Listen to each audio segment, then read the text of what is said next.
大家好，你係咪都遇過樓宇滲水、牆身漏水、天花滴水，但雙方都唔肯去認賬？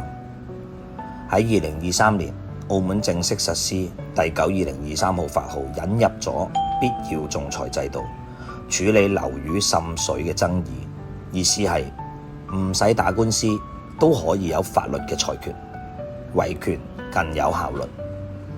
第一步，先由第三方技術人員進行中立嘅檢測，揾出滲漏水嘅來源根源。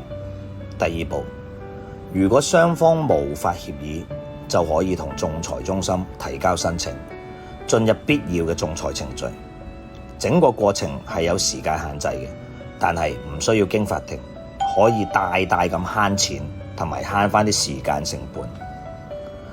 喺過去，我哋處理咗好多宗滲漏水嘅檢測同埋維修，部分成功透過仲裁去解決，亦有數宗以協助市民成功上庭維權。滲水嘅來源的確好複雜，但只要科學證據喺手，唔使驚冇道理。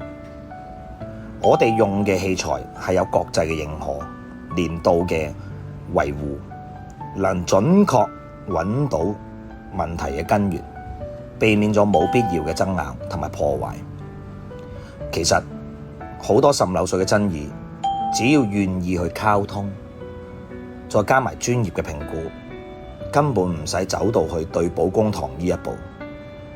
法律係保護嘅，理性嘅對話同埋科學嘅依據，先係解決問題嘅關鍵性。